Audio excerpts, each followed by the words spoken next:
नमस्कार दोस्तों, 24 अगस्त को क्लास 9 का विज्ञान का होने वाला वीकली टेस्ट के लिए वीकली टेस्ट मॉडल पेपर करने वाले हैं, जो कि आपके वीकली टेस्ट के लिए बहुत ही ज़्यादा इम्पोर्टेंट है। 24 अगस्त को क्लास 9 का विज्ञान का जो वीकली टेस्ट होगा उसके लिए वीवीआई क्वेश्चन है। ये सारा क्वेश्चंस आप लोग अच्छा से कर लीजिएगा। आपके वीकली टेस्ट में ये सब क्वेश्चंस आएंगे और आप अपने क्लास के मित्रों को वीडियो को शेयर कर दीजिए ताकि आपके मित्र भी अच्छा से वीकली टेस्ट का तैयारी कर सके। और हम आपको सभी सब्जेक्ट का तैयारी कराएंगे, वीकली टेस्ट का भी और बोर्ड एग्जाम के लिए भी। तो इसलिए आप हमारे चैनल को सब्सक्राइब कर लीजिए, वीडियो को लाइक कर दीजिए और वीडियो को आप अपने मित्रों में शेयर कर दीजिए। तो चलिए अब हम लोग फटाफट क्वेश्चन नंबर 1 से स्टार्ट करते हैं, जो कि वीकली टेस्ट में आप लोगों का इसी तरह से क्वेश्चंस पूछे जाएंगे। 10 ऑब्जेक्टिव रहेंगे, उसके बाद 6 सब्जेक्टिव रहेंगे। तो सब्जेक्टिव भी हम आपको अभी कराएंगे, तो सारा आज की इस वीडियो में हम आपको कराते रहेंगे, ठीक है। देखिए क्वेश्चन नंबर 1 है, कौन सा उत्तक पौधे को कठोर एवं मजबूत बनाता है।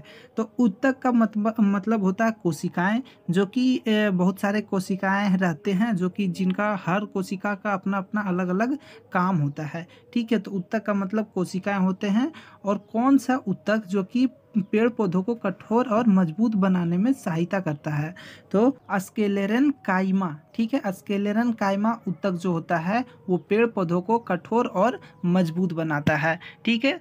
पहला क्वेश्चन हो गया। अब नेक्स्ट क्वेश्चन करते हैं हम लोग। 2 नंबर क्वेश्चन है, सबसे अधिक पाए जाने वाला सरल अस्थाई उत्तक क्या है। यानी कि सबसे अधिक, सबसे ज़्यादा मात्रा में पाए जाने वाला और सरल अस्थाई उत्तक कौन सा है। तो सबसे अच्छा जो है वो पेरेनकाइमा उत्तक जो है सबसे अधिक पाया जाता है और सरल अस्थाई उत्तक है। तो ऑप्शन नंबर ए इसका करेक्ट आंसर हो जाएगा।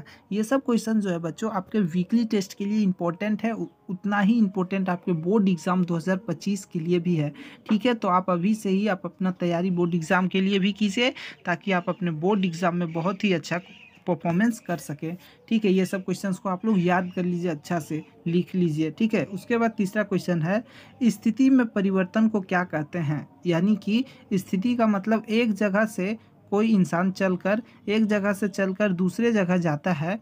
ये डिस्टेंस कुछ भी हो सकता है। तो एक जगह से दूसरे जगह जाना यानी स्थिति में परिवर्तन, यहाँ से ये यहाँ आ गया, तो इसे क्या कहते हैं। तो इसे कहते हैं गति करना, ठीक है। ऑप्शन नंबर ए इसका करेक्ट आंसर हो जाएगा। उसके बाद नेक्स्ट क्वेश्चन है हम लोगों का 4 नंबर क्वेश्चन है, श्याम अपने घर से विद्यालय आता है, उसकी गति किस प्रकार की है। तो श्याम जो है अपने घर से स्कूल जाता है, विद्यालय जाता है, तो उसका सरल रेखीय गति है। कौन सा गति है। सरल रेखीय गति। वृत्ताकार गति होता है ऐसा, गोल होगा। और घूर्णन का मतलब इसी तरह का कुछ घुमावदार रास्ता होगा, तो उसे घूर्णन गति कहते हैं। तो श्याम जो स्कूल जाता है अपना, उसका सरल रेखीय गति होगा, ठीक है। उसके बाद नेक्स्ट क्वेश्चन हम लोगों का 5 नंबर क्वेश्चन है, पौधों में लचीलापन का गुण किस उत्तक के कारण आता है। यानी कि बहुत ऐसे पेड़ देखे होंगे या फिर पौधे होते हैं जिनका टहनियाँ बहुत ज़्यादा लचीला होता है। तो लचीला किस उत्तक के कारण होता है। तो लचीला जो है वो कालेन काइमा के कारण होता है। कालेन काइमा उत्तक जो होता है, इसके कारण जिस पौधे में ये उत्तक ज़्यादा होगा, उस पेड़ पौधा का जो टहनियाँ है वो बहुत ज़्यादा लचीला होगा, ठीक है। उसके बाद नेक्स्ट क्वेश्चन हम लोगों का 6 नंबर क्वेश्चन है, चाल का मात्रक क्या होता है। तो चाल यानी कि चाल जो है उसका क्या मात्रक होता है। तो मीटर प्रति सेकेंड, ठीक है। आप लोग अच्छा से याद कर लीजिए, ये सब क्वेश्चन एकदम वीवीआई क्वेश्चन है, ठीक है।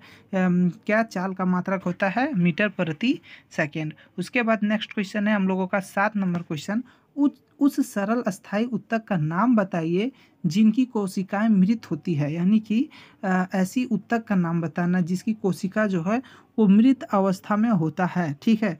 तो स्क्लेरन काइमा जो होता है, स्क्लेरन काइमा उत्तक जो होता है उसकी कोशिकाएं मृत अवस्था में होती है। ऑप्शन नंबर सी इसका करेक्ट आंसर हो जाएगा। उसके बाद नेक्स्ट क्वेश्चन हम लोगों का 8 नंबर क्वेश्चन है, किस उत्तक को संवहन उत्तक भी कहते हैं।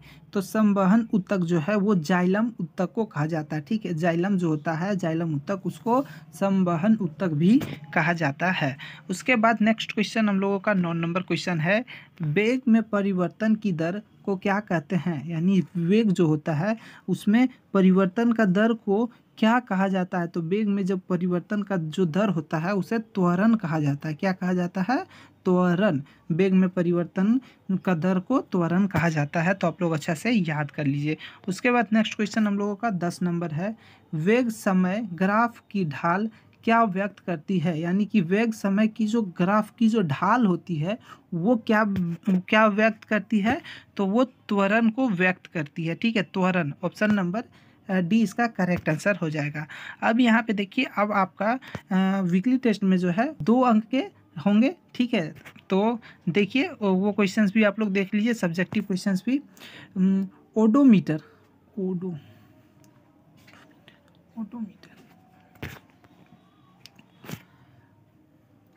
ओडोमीटर क्या मापता है। तो हमें बताना है कि ओडोमीटर क्या मापता है। तो ओडोमीटर किसी वस्तु द्वारा तय की गई दूरी को मापता है। ठीक है, ओडोमीटर किसी भी वस्तु का तय किया गया दूरी, वो कितना दूर चला है उस चीज़ को मापता है ओडोमीटर।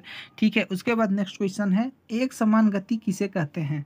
तो एक समान गति वैसा होता है जैसे यदि समान समय अंतराल में समय दूरी तय करती है तो इसे एक समान गति कहते हैं। तो इसे आप लोग थोड़ा सा अच्छा से समझ लीजिएगा, जैसे हम आपको अभी समझा देते। ठीक है, एक समान गति का मतलब क्या होता है। जैसे मान लीजिए यहाँ से यहाँ तक का दूरी है 1 किलोमीटर। ठीक है, और फिर यहाँ से यहाँ तक का दूरी है 1 किलोमीटर, और फिर यहाँ से यहाँ तक, यानी कि 1 किलोमीटर 1 किलोमीटर और 1 किलोमीटर। मान लीजिए यहाँ से यहाँ तक कोई चलता है तो उसे 2 मिनट का समय लगता है। ठीक है, और यहाँ से भी यहाँ चलता है तो 2 मिनट का समय लगता है ना, इसमें कम।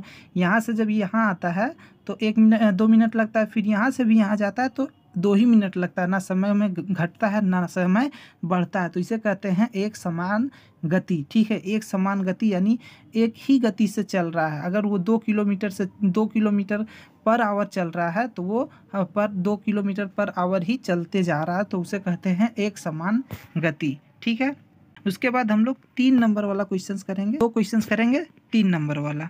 ठीक है, तो देखिए, कितने प्रकार के तत्व मिलकर जाइलम उत्तक का निर्माण करते हैं, उनके नाम बताएं। तो जाइलम उत्तक जो है वो कितने तत्वों से मिलकर बनता है वो हमें बताना है, और उनका नाम। तो जाइलम उत्तक जो है निम्न 4 प्रकार के उत्तक से मिलकर बनते हैं। ठीक है, आप लोग अच्छा से याद कर लीजिए कि जाइलम उत्तक जो है वो 4 तत्वों से मिलकर बनते हैं। ठीक है, 4 प्रकार के तत्वों से मिलकर बनते हैं, और उनका नाम है जाइलम ट्रेकिड तत्व। ठीक है, उसके बाद वाहिका तत्व। ठीक है, वाहिका तत्व 2 हो गया। उसके बाद 2 यहाँ पे है जाइलम पेरेनेकाइमा तत्व। उसके बाद जाइलम फाइबर। ये चारों तत्वों से मिलकर जाइलम उत्तक का निर्माण होता है।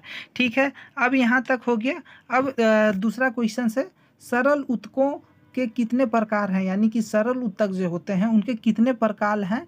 तो सरल उत्तक के 3 प्रकार होते हैं, पेरेनेकाइमा, ठीक है, कोलेनकाइमा, उसके बाद स्क्लेरेन काइमा। ठीक है, ये 3 सरल उत्तक हैं। इसे आप लोग अच्छा से याद कर लीजिए। आपसे पूछा जाएगा कि किसी एक सरल उत्तक का नाम बताइए, तो आपको याद रहेगा ये तीनों में से किसी एक का, तो आप आसानी से बता सकते हैं। और अगर पूछा जाए कितने प्रकार के होते हैं तो आपको बता देना 3 प्रकार के होते हैं, तो कौन कौन, ये तीनों का नाम लिख देना है। ठीक है, ये सब क्वेश्चन जो है आपको बहुत ज़्यादा काम आएगा इंटरनल एग्ज़ाम जो होगा, जो भी आपके स्कूल में एग्ज़ाम होगा या बोर्ड एग्ज़ाम होगा, क्योंकि चैप्टर से ही ये सब क्वेश्चन है आपके, और चैप्टर से ही क्वेश्चन पूछे जाते हैं। ठीक है, अब 2 क्वेश्चन है आपका 5 नंबर का, टोटल 10 अंक के हो जाएंगे। इसी तरह से आपका वीकली टेस्ट में भी क्वेश्चंस पूछे जाते हैं। ठीक है, पहला क्वेश्चन 5 नंबर वाला देख लीजिए, दूरी और विस्थापन में क्या अंतर है। तो दूरी और विस्थापन में क्या अंतर है, इसे आप लोग थोड़ा सा समझ लीजिएगा। ठीक है, दूरी का मतलब हो जाता है कि किसी एक जगह से दूसरे जगह जाना, इसे कहते हैं दूरी। ठीक है, और विस्थापन का मतलब उठा के डायरेक्ट रख देना। तो इसका अंतर आप लोग थोड़ा सा समझ लीजिए। ठीक है, दूरी प्रारंभिक स्थिति यानी कि स्टार्टिंग पॉइंट से और अंतिम ये स्टार्टिंग पॉइंट है, और ये एंड पॉइंट है, यानी अंतिम स्थिति के बीच की लंबाई को दूरी कहते हैं। यहाँ से यहाँ तक की लंबाई को क्या कहेंगे, दूरी कहेंगे। इसका मान शून्य नहीं होता, इसका मान जो है वो कभी शून्य नहीं होगा, या आदिश राशि होता है। आपसे पूछा जाएगा कि दूरी कैसा राशि होता है, तो आदिश राशि होता है। ठीक है, उसके बाद विस्थापन को थोड़ा सा बता देना है 3 पॉइंट में। प्रारंभिक स्थिति यानी प्रारंभिक बिंदु और अंतिम बिंदु के बीच की न्यूनतम दूरी को विस्थापन कहते हैं। इसकी जो प्रारंभिक दूरी और अंतिम दूरी का जो बीच की दूरी होती है उसे विस्थापन कहते हैं। उसके बाद का पॉइंट है, इसका मान शून्य हो सकता है। ठीक है, विस्थापन का जो मान है वो शून्य हो सकता है और यह सदिश राशि होती है। ठीक है, आपसे पूछा जा सकता है विस्थापन कैसी राशि होती है, तो सदिश राशि। ठीक है, अब हम लोगों का 5 नंबर का दूसरा क्वेश्चन है, रेखित, आरेखित तथा कार्डियक पेशियों में शरीर में स्थित ये कहाँ कहाँ स्थित है। ठीक है, कार्य तथा स्थान के आधार पर स्पष्ट अंतर करें, यानी कि ये तीनों चीज़ें क्या है। ठीक है, ये तीनों में हमें अंतर स्पष्ट करना है। तो रेखित का मतलब होता है कि रेखित पेशी, कुछ पेशियों को हम अपनी इच्छा अनुसार गति कर सकते हैं।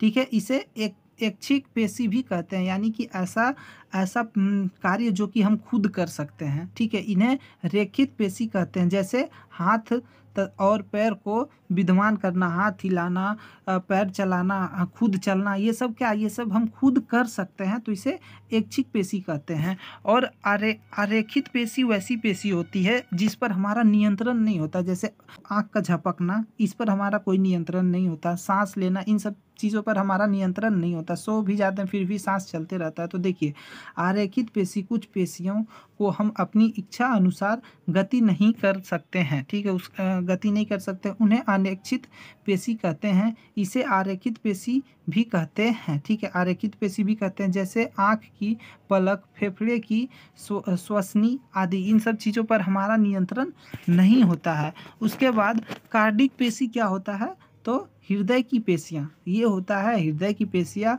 जीवन भर लय होकर, वृद्ध होकर, ठीक है, एकदम बूढ़ा होकर समझ लीजिए, वैसी पेशियाँ जो कि बूढ़ा हो जाता है, प्रसार एवं संकुचन करती रहती है। यानी कि हमारा जो हृदय का जो मांसपेशियाँ होता है वो क्या होता है कि वो बूढ़ा हो जाए, मतलब इंसान बूढ़ा हो जाता है तब तक भी, बचपन से और बूढ़ा तक वो सब पेशियाँ क्या होती है, कार्य करती रहती है। सांस जो हम लोग लेते हैं, जो हमारा हृदय होता है, हृदय का जो मांसपेशियाँ होता है वो क्या होता है, हमेशा जब से हम जन्म लिए और जब तक जिंदा हैं तब तक क्या होता है, हृदय का जो पेशियाँ हैं वो काम करती रहती है।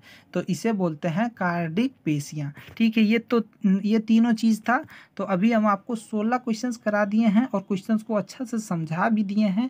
आप लोग अच्छा से तैयारी कीजिए, हम आपको सारा सब्जेक्ट का तैयारी कराते रहेंगे इसी तरह से। ठीक है, अभी तक आपने चैनल को सब्सक्राइब नहीं किया, वीडियो को लाइक नहीं किया, तो प्लीज़ कर दीजिए ये दोनों चीज़ें, और वीडियो को आप लोग अपने दोस्तों में शेयर कर दीजिए। आपको 3 काम बस करना है। ठीक है, फिर मिलेंगे नए वीडियो में, तब तक के लिए धन्यवाद।